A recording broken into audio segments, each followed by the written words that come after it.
Vamos lá, Thiago andando de carve. Vai lá.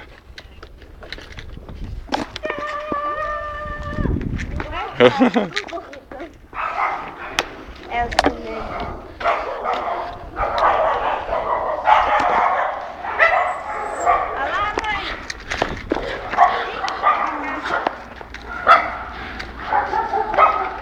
Oh.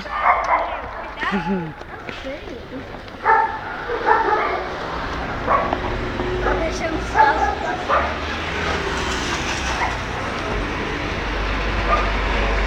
Eu vou voltar pra pista.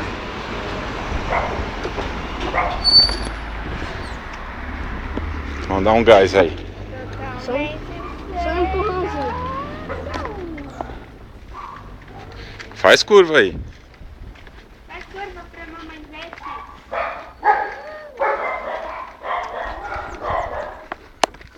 abriu quando acabou o gás.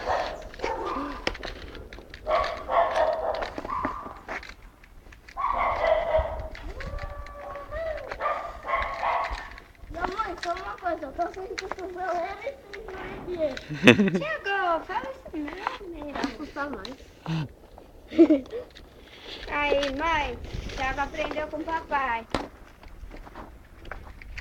Bombada. Ih, preciso de mais gás pra passar essa bombada.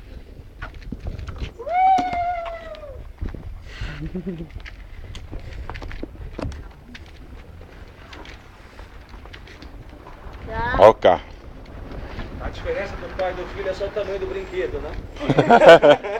Mais ou menos. Funciona.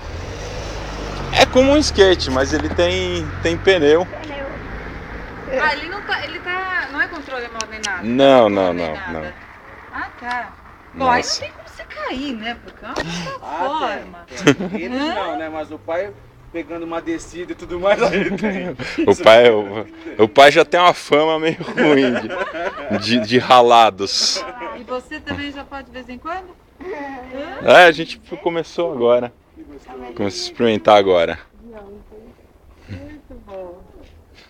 Agora você pode descer essa rosinha aqui. Boa, viu? Isso. Deixa eu- Fala isso pra mãe. É. Se só tocar nessa ideia, a mãe já sai com uma vassoura atrás do pai. Não fica não. Vamos voltar lá pra cima? Tchau, tchau. Tchau.